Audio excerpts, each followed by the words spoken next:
What's up, guys? I told you I'll be back with this video breaking down Kamaru Usman versus Dricus Du Plessis at middleweight fight night main event. Let's get into it.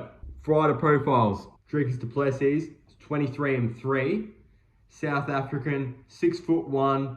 This is a middleweight bout, 185 pounds. They got the same reach here, 76-inch reach. And Dricus has got a 2-inch leg reach advantage, which will help with his kicks in this fucking fight. Kamaru Usman's 21-4. He's from Nigeria. He's 6 foot. The age gap: DDP's 32, while Usman's 39. So Usman's getting up there in age. And DDP's ranked number 2 in the middleweight rankings, which makes this fight so important. Their styles: DDP is a very unorthodox high output striker that possesses brutal power and is chaotic forward pressure. Is willing to go through the fire to land what he needs to with the dangerous submission arsenal. Is willing to go through the fire to land his own bombs. Dricus ain't a bitch. He ain't scared of nothing. I'm telling you. Kamaru Usman, he's a high level freestyle wrestler. A highly technical boxing centric striker. Known for his elite cage control, top control, and chain wrestling. This fight's interesting because it's at middleweight, and Usman's only ever had one fight at middleweight, and that was against Khamzat Chimaev. That was a 3-rounder on short notice against Khamzat, and he fought a very good fight. I think that fight should have been a draw. Khamzat won the fight by unanimous decision. I think that's a bullshit call. I think the first round was a 10-8 for Khamzat, and then Usman, to me, pretty clearly won the second and the third. Used to 5-round affairs. If this was a 5-round fight with Khamzat and he had a full training camp, it wasn't on short notice, Usman smokes him all day. So this is why it makes him more interesting. He's prepared for DDP, had a full training camp. Second time at middleweight, but really feels like it's his first time at middleweight, considering he's had a proper training camp and it is a 5-round main event. A win for either opponent here is crucial, because I believe whoever wins this fight gets the next title shot against Sean Strickland. Because the reason I say this is Dricus has 2 wins over Strickland already, and Usman actually has a win over Strickland at welterweight, because Strickland used to fight at welterweight. But I'm gonna say I'm not gonna glaze too much here, alright? But I'm gonna be for real. I'll throw out my opinions. I'm an opinionated fella. Dricus lost that first fight against Strickland, 3 rounds to 2. That was a robbery. Strickland should have won the first fight, so technically it should be 1-1. Second fight, Dricus fucked him up. I'm not gonna lie. And the odds are DDP's a -245 favorite, and Usman's a +200 underdog. All right, let's actually get into the breakdown of the fight. Get the John Jones shirt because I got GOAT knowledge, bro. Let's get into it. DDP's notable wins and losses. Now, he's beaten Sean Strickland twice, as I said. Both of them were by decision. Beat Israel Adesanya, who's a former champion, by round 4 sub. And he beat Robert Whittaker by round 2 TKO. He's got other good wins against Darren Till, who's just not really, kind of nobody right now. He's kind of killing it in his bare knuckle boxing and just boxing in general at the moment. But, he's kind of journeyman, and he subbed Darren Till in the 3rd round, and Derek Brunson, he finished in round 2 via strikes. Dricus has faced 2 former champions in Robert Whittaker and Israel Adesanya, as well as fighting the current champ Sean Strickland twice, with DDP's only loss in his entire career being against Khamzat Chimaev. Kamaru Usman, his notable wins: Joaquin Buckley, Colby Covington twice, who's not even in the rankings anymore. Jorge Masvidal, who he beat twice, is also retired. Leon Edwards, who he beat once earlier in his career, way earlier on. Beat Gilbert Burns. Gilbert Burns is also retired now. Tyron Woodley, where's he now? But he was a champion, so that is fair. And Sean Strickland, the current champion, as I mentioned earlier, he's got a win over.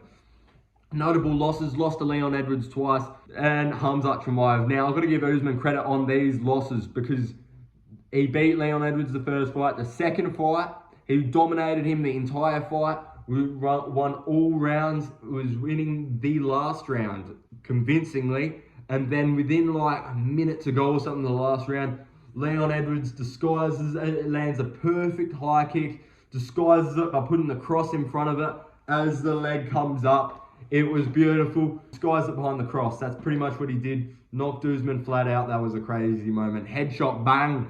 And then they had the trilogy fight. Super close fight that most people could argue would go either way. I think it was an extremely close fight. Usman has won 1 out of his last 4 fights. So he's on a bit of a skid lately. But Usman's also got good wins like Damian Maia and Rafael dos Anjos too. Dos Anjos was a champion as well.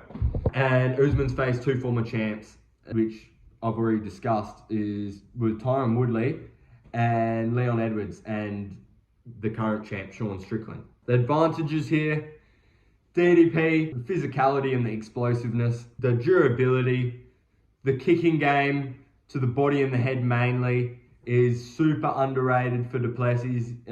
His speed, I think he's got the speed advantage all day long and the power advantage. For Kamaru, his 5-round experience is where his advantages lie. DDP has shown to go 5 rounds, but Kamaru's just done it way more often and shown he's comfortable with it. Kamaru is a 5-round fighter. Kamaru's other advantages is his wrestling, which is a very clear one. We'll get into that a bit more later, as well as his footwork. Both these guys have great cardio and conditioning. The keys to victory for both these guys, for DDP, needs to use his orthodox striking to his advantage to create angles. He usually does this, but he needs to ignore all the critics and use his style because it works for him. In other words, just he needs to create chaos and utilize his kicking game because everyone just thinks DDP hammers punches at you. He throws like good kicks. Kamaru, for him to win, he needs to mix in the takedowns with punch combinations. He needs to also try and time takedowns when DDP does this sort of blitz thing. When he blitzes in, that's quite awkward to deal with him, to deal with, catching him off balance. And he needs to use his counter striking and use feints to set up his hands in the striking realm for Usman. Both fighters need to have patience to win because Usman needs to have patience on the feet to find his moment to do the things I said, like counter strike or land the takedowns. And DDP needs to be patient to not get reckless so he doesn't get taken down. Things to note here, guys. They have trained together in the past, these guys, so they do know each other's styles fairly well. I believe they've trained with each other quite a few times, actually. They both lost to Hamzat in their last fight, and that is DDP's only loss in his entire career. Both have a win over the current champ, Sean Strickland. DDP's got 2 wins over him, more like 1. On the feet, DDP wants to make the fight ugly and scrappy. He wants to turn it into a dog fight. Whereas Usman wants to keep the fight clean, pretty and technical. DDP will be willing to walk through shots to land his own bombs. He's not afraid of nothing, this guy. Now, if we go look at these stats real quick, so the KO percentage is surprising here. It's actually, Usman's got, throughout his careers, had more of a likely chance of KOing opponents. And Dricus has had a higher percentage of subbing opponents, which is interesting considering Usman's got the grappling advantage here. And you can tell Usman's likes to win a lot of his fights by decision. If Usman were to win this fight, it would be by decision, no other outcome. And then you got just their average fight time there. So you can tell DDP likes to get the fights done a little bit quicker than Usman does usually. Let's get into DDP's striking, pros and cons. Alright, I've got a little stats sheet up there.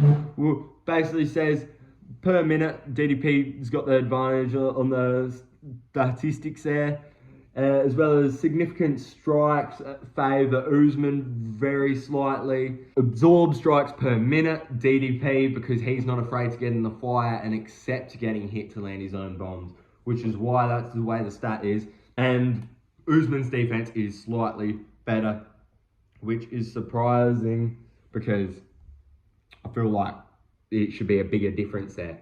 Now, pros for DDP: creating angles for looping punches like hooks, overhands, and haymakers. That's what he does best. His awkward blitz he makes it work very effectively for his style. He's got dangerous head kicks and body kicks. Also think you could utilize leg kicks because Kamaru's got no legs, no knees, sorry, and he can be quite heavy on the front leg. His cons though for DDP, his unorthodox striking style forces him to overextend and lose his footing at times and off-balance himself. And Dricus just lacks technique. I mean, he doesn't look pretty when he strikes at all. He looks like a goofball. He looks like he doesn't really know what he's doing. But the style works for him. And I used to critique Dricus so much, but I can't really because he makes it work for him. Kamaru's striking. Pros, nice 1-2. And he's also got a nice individual jab and right hand at their own times. And I mean, got a nice 1-2. The jab is spot on and the right hand is spot on. They are the jab and the 1-2, two best weapons. Mixes up the hooks and upcuts well in his flurry of combos, especially when he smells blood in the water. Dirty boxing from Usman when he's got that clench, when he's got like, he's grabbing the back of your neck kind of with the back of your head and he's got you in range. He's really good at just pouring it on then. And his feints. Does that really well to set up things later on in the fight. His cons, he does rely on a bit on his hands. Usman's not really too much of a kicker, really. You haven't really seen much. I mean, he teeps every now and then, a couple of low kicks every now and then, but not really a heavy kicking style, much more boxing centric. And he's got the tendency to move it in a straight line backwards when he's on defense, trying to avoid strikes, which, if someone makes the right read, could get capitalized on. DDP's ground game. Pros, he's got the strength and explosivity to muscle opponents down. He's got underrated submission game, 11 career wins via sub. That is huge. And he's got some nice trips as well. His cons being questionable takedown defense, definitely a big factor. I think Kamaru's definitely going to be able to take him down at some point during this fight. I think he will get the takedown, but I don't think he's going to be able to keep Dricus down because of his physicality. Dricus relies too much on his strength and explosivity to get up from the bottom or when he's on the ground, rather than using pure technique, which could cause him to fatigue. Now, if we look at the grappling stats here, takedown average, so Usman's slightly higher there. Takedown accuracy, Dricus is higher there. I've got higher stats there. Surprising. Takedown defense, pretty clear. Usman should be statistically better there. Kamaru's ground game, his double legs, his single legs, his body locks, his top control and cage control, his chain wrestling, his nasty ground and pound, and his clench game. All those things is what is Kamaru Usman's bread and butter. He does this shit so well. So he's got a lot in the grappling realm to complement. Only thing I can be critical of in the grappling realm is his minimal submission game, only having one career win via sub. So he uses ground and pound and control through his grappling. Get a submission? I've never really seen that from him. My final prediction has got to be Dricus Du Plessis via KO/TKO or decision, but I think mostly KO or TKO, that's more likely of an outcome. The reason being, his physicality will be too much for Kamaru Usman. Usman isn't a big middleweight, but Dricus is. Usman's never fought a style like Dricus before. He fights with a lot more traditional sort of strikers. So that'll be interesting to see how he deals with it. If Usman gets the takedown stuffed early, it's all over Red Rover for muddy fake Usman over here. I mean, yeah, I think it'll be a long night for him if that happens. Kamaru will struggle to keep up with DDP if the fight is forced to be kept on the feet. Kamaru likes to stay pretty on the outside. DDP is almost the kryptonite. Kamaru's kryptonite in the striking realm. But Kamaru is DDP's kryptonite in the grappling realm. And I think on the feet, just talking about striking here, we'll see a bigger reaction from Usman when shots get landed on him from Dricus, as opposed to when the reaction that Dricus will have from getting landed shots on by Usman, if you get my drift. I think Kamaru will get a takedown or two, like I said, but I don't think he'll be able to keep him down. The co-main event, I'm keen for this one, guys. Jared Cannonier versus Christian Leroy Duncan. I've always had a soft spot for my guy, Jared Cannonier. I've always liked him. I really hope he gets this one done. But let's get into it. We'll quickly look at the profiles here. Jared Cannonier is 18-9 from the United States, 5'11". This fight is at middleweight as well, so same weight as the main event. CLD has a 1.5 inch reach advantage, a 1/2 inch leg reach advantage, whereas CLD is 14-2 from the UK, 6'2", got the height advantage. Jared is an explosive technical kickboxer with 11 wins via KO/TKO. He's won 1 out of his last 4 fights, with those losses being against Nasruddin Imavov, Kyle Baralho, and MVP, but that one win also being against RoboCop. So he's beaten RoboCop. RoboCop's actually beaten CLD before. His advantages here, his experience is what's going to get him through, I think.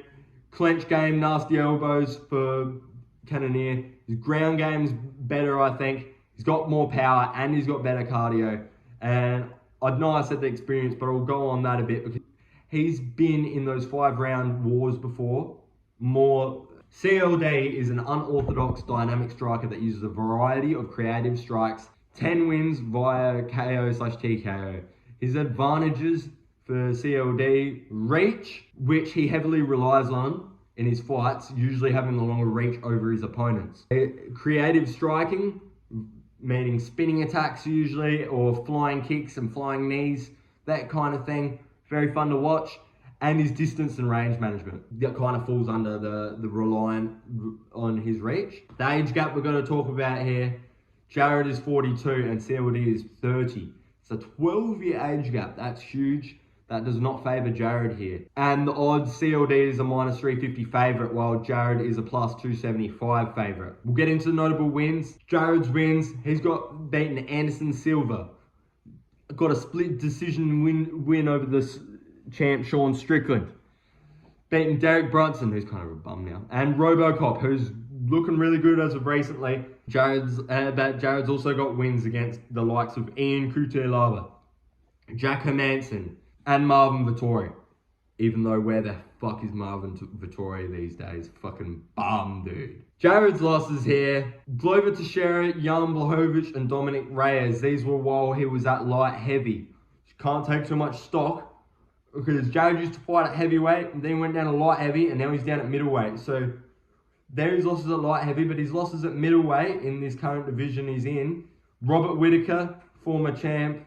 Israel Adesanya, former champ. Kyle Baralho, Nasruddin Imavov, and MVP, as I just discussed. CLD's notable wins and losses. Can't really say too much here because he hasn't really beaten anyone good, essentially. But his best win, Roman Dolidze. Roman Dolidze, oh my god. He's got a loss to RoboCop as well, via decision. And he also won against Dolidze by a unanimous decision. Some stats here. KO percentage for CLD is higher. The sub percentage is higher for Jared Cannonier. Not by much, by about a bee's dick. And it's pretty close within the decision rate as well, just favouring Jared. Average fight time, CLD seems to get out of there slightly quicker than Jared does. Moving on, for the co-main prediction, I got Jared Cannonier here winning. I know this is a risky pick considering he's 42 and CLD is 30. The age difference is the elephant in the room you can't ignore. But Jared Cannonier, as it shows here, he's got better takedown defense and takedown accuracy, actually landing, securing those takedowns.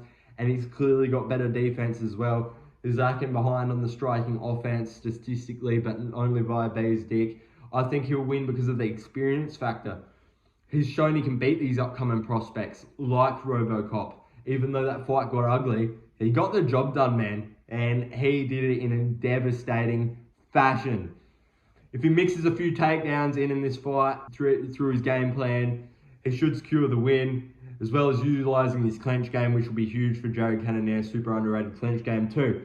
It works in Jared's favour if the fight gets ugly and scrappy. You cannot allow CLD to control the pace. They're my picks. Dricus by TKO/KO and Jared Cannonier via decision. Only because it's a 3-rounder. Alright, that's the end of the video, guys. Thank you for sticking around. Obviously, my next video is going to be recapping these two fights, obviously touching slightly on the co-main, mainly focusing on the main event. And then the next video will be fight breakdown on Ankalaev versus Guskov, because Roundtree is now injured and out of that fight. Guskov is the replacement. Thanks for watching, guys. I'll see you in the next one.